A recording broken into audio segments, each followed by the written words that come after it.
अस्सलाम वालेकुम, welcome to names virtual academy. मां आहियां अजब अली। अॼु असांजो लेक्चर नंबर 29 आहे। हिन 29 लेक्चर में असां MS वर्ड जे अंदरि व्यू टैब जो पार्ट 2 पढ़ंदासीं। पार्ट 1 में असां व्यूज़ शो ऐं जेको आहे सही ॾिठासीं, ऐं कुझु MCQ ॾिठासीं। अॼु असां ज़ूम वारो ग्रुप पढ़ंदासीं, विंडो वारो ऐं वरी मैक्रोस वारो। सो सभ खां पहिरियां असां ॾिसूं ज़ूम वारो हिकिड़ो ग्रुप। ज़ूम वारो ग्रुप में छा थींदो आहे कि भई स्क्रीन ज़ूम थींदी आहे। ठीकु आहे, विंडो छा आहे ज़ूम थींदी आहे। तव्हां मोबाइल खे बि तव्हां का पिक्चर ॾिसंदा हूंदो, का वीडियो ॾिसंदा हूंदो, तव्हां ज़ूम कंदा हूंदो। सो हिते बि डॉक्यूमेंट जेको ज़ूम थींदो आहे। जेकॾहिं मां Ctrl+N करे हिकिड़ो न्यू डॉक्यूमेंट क्रिएट कयां, जॾहिं मां Ctrl+N करे न्यू डॉक्यूमेंट क्रिएट कयो, हिते ॾिसो बाय डिफ़ॉल्ट 100% असांजी ज़ूम अचे थी। हाणे ज़ूम जो ऑप्शन असांखे हिते बि मिली वेंदो आहे ऐं व्यू टैब जे अंदरि वञी करे उहो हिते बि ॾिसो ज़ूम वारे में मिली वेंदो आहे। जेकॾहिं पुछनि बाय डिफ़ॉल्ट ज़ूम घणो हूंदो आहे, बाय डिफ़ॉल्ट 100 ते हूंदो आहे। ज़ूम असांजो 100% ते हूंदो आहे। ठीकु आहे, हेॾे मिली थो वञे असांखे। जेकॾहिं असांखे वधीक ज़ूम करिणो आहे, मसइला हीअ कुझु असांजो टेक्स्ट लिखियो पियो आहे, रैंड फंक्शन थ्रू मां टेक्स्ट लिखां थो, हीअ टेक्स्ट लिखियो पियो आहे न। हाणे जेकॾहिं मां ज़ूम ते क्लिक कयां थो, ज़ूम ते क्लिक कयो आहे त जेको आहे हे मूं वटि ज़ूम वारो हिकु डायलॉग बॉक्स खुली ईंदो, जंहिंमें ज़ूम टू 2% कयूंसि ऐं 100% या 75% कयूंसि, या पेज विड्थ जे हिसाब सां या टेक्स्ट जी विड्थ जे हिसाब सां कयूंसि, या होल पेज जे हिसाब सां कयूंसि। असां सेटिंग करे सघूं था। ऐं जेको आहे सो जेकॾहिं असांखे हीअ जेकॾहिं ज़ूम हितां असां इंक्रीज़ कयूंसि प्लस जे बटण तां, हाणे ॾिसो 140 ते असां ज़ूम थी वियो आहे। जेकॾहिं असां डायरेक्टली 100% खे करणु चाहियूं, असां जस्ट हिन ते सिंपली क्लिक करे छॾंदासीं। सिंपल हिते ॾिसो 100% ते अची वई। ठीकु आहे, असां ज़ूम हिते क्लिक करे हितां बि असां ज़ूम वधाए सघूं था परसेंटेज तां, या वरी हितां जेको राइट साइड ते आहे बॉटम ते, हितां बि जेको आहे सो असां वधाए सघूंसि था। व्यू टैब जे अंदरि ज़ूम वारे ग्रुप में असांखे जेको ज़ूम वारा ऑप्शन मिली वेंदा आहिनि। ठीकु आहे, इहो हुयो ज़ूम करणु ऐं 100% ते रखणु। उन खां पोइ इहे मूंखे मिलनि था वन पेज, मल्टीपल पेज, ही छा आहिनि। सो हिते ॾिसो मूं वटि पेज 2 आहिनि। पहिरियां ॾिसो असां वटि हिकिड़ो पेज शो थिए थो ऐं जेकर हेड स्क्रॉल डाउन कंदा असांखे ॿियो पेज शो थींदो। मां चवां थो ॿई पेज आम्हूं साम्हूं यानी कि बराबरि में पैरेलल ॿई मूंखे शो थियनि। पोइ मां छा कंदुसि, मल्टीपल पेजिस ते क्लिक कंदुसि, मूंखे 2 पेज लाॻीतो शो थी वेंदा। जेकॾहिं मूं वटि पेज वधीक आहिनि, ठीकु आहे, 3 पेज आहिनि, त पोइ 3 पेज बि शो थी वेंदा।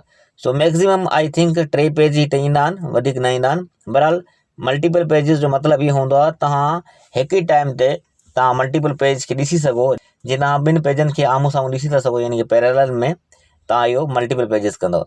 जेकॾहिं पेज विड्थ ते क्लिक कंदव, जेतिरी पेज जी विड्थ हूंदी, हाणे ॾिसो न, हाणे पेज विड्थ ते घणो बीठो आहे, 159 ते बीठो आहे, 159% ते। ठीकु आहे, जेकॾहिं वापसी 1 पेज ते कंदव त 1 पेज ते 46% ते अची वेंदो आहे। जेकॾहिं मां हिनखे वापसी 100% ते कयां त 100% ते करे सघां थो। ठीकु आहे, इहो हुयो ज़ूम वारो ग्रुप जंहिंमें असांखे इहे शयूं मिली थियूं वञनि। ऐं जेकॾहिं तव्हांखे MCQs में पुछनि कि भई बाय डिफ़ॉल्ट ज़ूम घणो हूंदो आहे, 100% ते हूंदो आहे बाय डिफ़ॉल्ट। ठीकु आहे, सो इहो हुयो ज़ूम वारो। ऐं ॿियो ज़ूम माना असां मैग्नीफायर कयूं, यानी कि का शइ ज़ूम कंदा उनखे मैग्नीफायर बि चवंदा आहिनि। ठीकु आहे, सो उहो हिते असां करे सघूं था। कुझु MCQs ॾिसंदासीं, अञा वधीक क्लियर थी वेंदो। उन खां पोइ असांखे विंडो वारो हिकिड़ो ग्रुप या सेक्शन मिली वेंदो आहे, जंहिंमें छा थींदो आहे, न्यू विंडो ऐं अरेंज ऑल स्प्लिट, इहे सॼा ऑप्शन असांखे व्यू मेन्यू जे अंदरि ऐं विंडो वारे ग्रुप में मिली वेंदा आहिनि। ऐं उन खां अलावा विंडो वारे ग्रुप में यानी कि व्यू टैब जे अंदरि असांखे व्यू साइड बाय साइड बि मिली वेंदो आहे। यानी कि हिकिड़े जेको आहे सो जेकॾहिं असां डॉक्यूमेंट कहिड़ो आहे, हेॾे ॾिसो डॉक्यूमेंट 2 आहे। जेकॾहिं इन जी मूंखे विंडो ॿी खपे थी, मां न्यू विंडो ते क्लिक कंदुसि। हाणे ॾिसो डॉक्यूमेंट 2 वरी रेशो 2, यानी कि डॉक्यूमेंट नंबर 2 जेको नालो हुयो इन जी ॿी विंडो खुली वई आहे। ठीकु आहे, उहो हिते ॾिसूं जेकॾहिं हिते वञी करे, सो विंडो 1 हिकिड़े हिते बीठी अथसि ऐं विंडो 2 हिते बीठी अथसि। ठीकु आहे, सो इहो हिन जो छा कमु हुयो, न्यू विंडो जो, यानी कि हिकिड़े डॉक्यूमेंट जूं 2 विंडो या 2 खां वधीक विंडो असांखे ओपन करणी हुजे, असां करे था सघूं। वरी क्लिक कंदासीं, हाणे 2:3 थींदो, यानी कि असां वटि डॉक्यूमेंट 2 आहे, हिन जी जेको आहे सो रेशो 3, यानी कि 3 असां विंडो आहे। हिकिड़ी सिंपल हुई, ॿी जेको आहे सो 2:2 हुई, ॿी 2:3 आहे। उन खां पोइ अरेंज ऑल कंदासीं, जेतिरियूं बि असां वटि विंडोज़ हूंदियूं असां वटि हिते ओपन थी अची वेंदियूं। ठीकु आहे, इहो अरेंज वारे जो कमु। ठीकु आहे, ऐं जेकॾहिं मां हिकिड़ी विंडो खे, ठीकु आहे, स्प्लिट करणु चाहियां, मसलन कुझु टेक्स्ट मथां हुजे, कुझु हेठां हुजे, त मां स्प्लिट क्लिक कंदुसि त हेॾे ॾिसो कुझु टेक्स्ट मथां आहे कुझु हेठां आहे, यानी कि मां हितां ॾिसी करे जेको कुझु कमु करणु चाहियां या लिखणु चाहियां यानी जी कॉपी ठाहिणु चाहियां त मां उहो करे सघां थो। ठीकु आहे, रिमूव स्प्लिट ते क्लिक कंदासीं त रिमूव स्प्लिट जेको असां स्प्लिट कयोसीं उहो रिमूव थी वेंदो। उन खां पोइ हिते ॾिसो व्यू साइड बाय साइड हिकिड़ो टूल मिली थो वञे। हिते असां जॾहिं क्लिक कयूं था त हीउ ॿुधाए थो कि भई तव्हां कहिड़ी विंडो तव्हां करणु चाहियो था कंपेयर कंहिंसां। हिते क्लिक कंदासीं, हाणे ॿ विंडो असां वटि खुली ईंदियूं, हिते ऐं हिते। हाणे व्यू साइड बाय साइड छा हूंदो आहे, असां हिननि ॿिन्हिनि खे कंपेयर पाण में करे सघूं था। हिते बि ॾिसी सघूं था, हिते बि ॾिसी सघूं था, या हितां ॾिसी करे हिते कुझु लिखिणो आहे असां हुते डायरेक्टली टाइप कंदा वेंदासीं, हितां ॾिसंदा वेंदासीं। ठीकु आहे, ऐं हिते बि एड थींदो उहो टेक्स्ट। सो हिकिड़े डॉक्यूमेंट जूं ॿ विंडो खुलियल आहिनि, असां हितां करे सघूं था। असां कंहिंखे क्लोज़ करणु चाहियूं त असां छा कंदासीं, स्विच विंडो ते क्लिक कंदासीं। हिते आहे न विंडो आहे, आख़िरी जो ऑप्शन आहे हिते स्विच विंडो, हिते क्लिक कंदासीं। कंहिंखे स्विच करणु चाहियूं था असां हिते क्लिक कंदासीं, पोइ हिते असांखे क्लोज़ बि करे सघूं था। ठीकु आहे, जिन ते क्लिक कंदासीं उहो स्विच थी वेंदी विंडो। उन खां पोइ असांखे MS वर्ड जो आख़िरी टूल मिलंदो आहे, व्यू टैब जो बि आख़िरी टूल आहे मैक्रोज़। हाणे मैक्रोज़ में छा थींदो आहे, हिकिड़ी नंढी टूल आहे, VB हिनखे चवंदा आहिनि, VBA बि चवंदा आहिनि। हिकिड़ो नंढो टूल आहे या हिकिड़ो नंढो प्रोग्राम आहे जंहिंमें असां अहिड़ो टेक्स्ट जेको असां रिपीट करणु चाहियूं बार बार, ठीकु आहे, रिपीटेशन थिए, उनखे असां बार बार यूज़ करणु चाहियूं था, असां त मैक्रोज़ यानी कि रिकॉर्ड करे सघूं था। कीअं, मसलन मां हिते लिखंदो आहियां बार बार नाइम्स वर्चुअल अकेडमी। ठीकु आहे, हाणे हीअं मां लिखंदुसि त जेको जीअं असां कॉपी पेस्ट कंदा आहियूं न, हाणे त कॉपी पेस्ट करण जी ज़रूरत न थींदी, मां सिर्फ़ु मैक्रोज़। हाणे मां छा कंदुसि, हिते क्लिक कंदुसि ऐं रिकॉर्ड मैक्रो ते वेंदुसि। जीअं रिकॉर्ड मैक्रो ते वेंदुसि, बाय डिफॉल्ट हिन जो मैक्रो 1 नालो हूंदो आहे। ठीकु आहे, हाणे मैक्रो 2 अचे थो, छो त 1 मोड क्रिएट थियल आहे। बाय डिफॉल्ट मैक्रो 1 हूंदो आहे, मां हिनखे ओके करे छॾंदुसि। हाणे मैक्रो रिकॉर्डिंग थिए थो, मां हिते जेकॾहिं मां लिखां थो नाइम्स वर्चुअल अकेडमी, हाणे हीउ रिकॉर्ड थी चुको आहे जेको मां लिखियो आहे। मां छा कंदुसि, हिते मैक्रो ते क्लिक कयो आहे, हिनखे स्टॉप रिकॉर्डिंग कंदुसि। हाणे मां स्टॉप रिकॉर्डिंग कई आहे, हाणे हीउ रिकॉर्ड थी चुको आहे। मां हिते रखी करे एंटर कयां थो ऐं मूंखे जेकॾहिं जेको रिकॉर्ड कयो आहे वापसि खपे थो मूंखे, मां मैक्रो ते क्लिक कंदुसि ऐं व्यू मैक्रो ते क्लिक कंदुसि ऐं मसलन मैक्रो 2 में हुयो न, हिते पियो हो मुंहिंजो, ऐं मां हिनखे रन कंदुसि। ठीकु आहे, हाणे ॾिसो हिते अची वियो, जेको रिकॉर्ड थियो उहो रन करे हिते अची थो सघे। जेकॾहिं मूंखे मैक्रो ठाहिणो आहे, मां हिते क्लिक कंदुसि ऐं जेको आहे सो रिकॉर्ड मैक्रो ते वेंदुसि ऐं हितां जेको आहे सो मां जो नालो बि चेंज करे सघां थो। ठीकु आहे, इहो छा VBA में थींदो आहे, माना हिकिड़ो नंढो प्रोग्राम आहे। को टेक्स्ट या रिपीटेशन में हुजे, असां हुनखे रिकॉर्ड करे बार बार यूज़ करणु चाहियूं, असां करे सघूं था। थोरो मल्टीपल शयूं हूंदियूं आहिनि, असां कॉपी पेस्ट नथा करे सघूं, असां हितां मैक्रो खे यूज़ करे सघूं था। ठीकु आहे, कुझु हाणे MCQs ॾिसूं था। हाणे क्वेश्चन नंबर 1 आहे, चए थो what is default zoom in MS word 2016। हाणे 16 पुछनि या 13 पुछनि, हिन खे 2016 वर्जन पुछनि MS वर्ड जो या 2013 पुछनि, त उहो साॻियो ई आहे। इहे कंफ्यूज़ करण लाइ पुछंदा आहिनि कॾहिं कॾहिं। सो बाय डिफॉल्ट जेको मां ॿुधायां तव्हांखे 100% असां ज़ूम हूंदो आहे, ऐं जेकॾहिं घटि में घटि ज़ूम हुजे त उहो 10% हूंदो अथव। ठीकु आहे, हिते वञी करे मां जेकॾहिं हिनखे सफ़ा घटि कयां, घटि मां केतिरो करे सघां थो, माना 0% न थींदो, 10%। घटि में घटि 10% ते आहे, ऐं जेकॾहिं वधि में वधि करणु चाहियां, इहो घणनि ते वेंदो, 500 ते वेंदो अथव। ठीकु आहे, हेॾे मां हिते लिखी बि छॾियो आहे, what is maximum zoom in MS word. वधि में वधि असां ज़ूम घणो करे था सघूं MS वर्ड खे, ऐं 500% ते। जेकॾहिं MS एक्सेल हुजे हा त उहो 400 अथव, MS एक्सेल में 400 ते मैक्सिमम आहे, MS वर्ड में 500 ते मैक्सिमम असां ज़ूम करे सघूं था असां पंहिंजे डॉक्यूमेंट खे। उन खां पोइ क्वेश्चन नंबर 3 आहे, हिते ॾिसो कंफ्यूज़ करण लाइ वरी 2016 वर्जन पुछियो अथसि।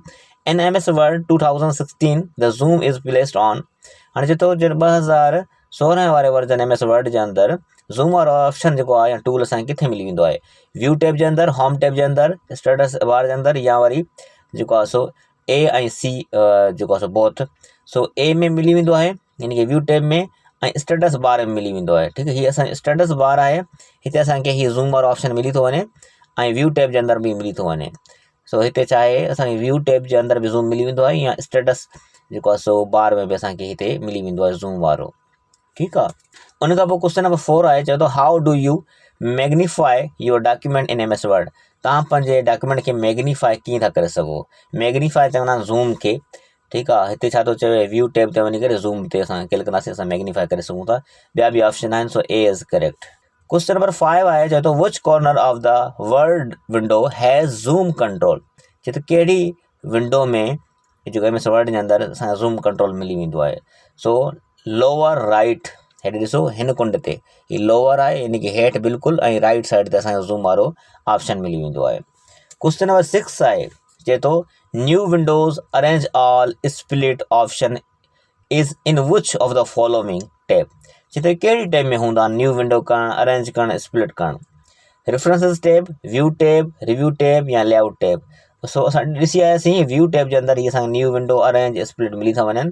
सो करेक्ट आंसर अथसि व्यू टैब। हीअ सभु ऑप्शन असांखे view new Windows arrange all ऐं स्प्लिट वारा ऑप्शन असांखे व्यू टैब में मिलनि था। हाणे ॾिसूं था क्वेश्चन नंबर 7। क्वेश्चन नंबर 7 में पुछे थो कि भई तव्हां स्प्लिट करणु चाहियो था न, स्प्लिट जो कंदा विंडो खे असां ॾिसी आयासीं हीअ स्प्लिट करणु।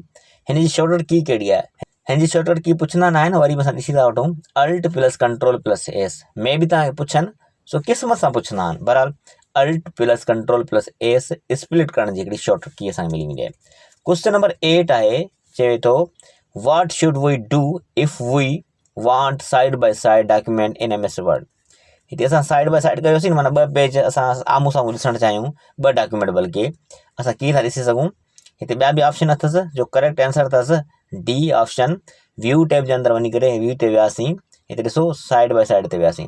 पोइ छा कंदासीं, विंडोज़ गैलरी ते वेंदासीं। हाणे विंडोज़ गैलरी हीअ आहे असां वटि। गैलरी चवनि या सेक्शन चवनि त ॻाल्हि साॻी आहे, या ग्रुप चवनि। हाणे विंडो गैलरी ते वियासीं, छो त व्यू साइड बाय साइड कंदासीं। बिल्कुलु व्यू टैब ते असां वियासीं, वरी विंडो वारो असांखे ग्रुप या गैलरी मिली वेंदा।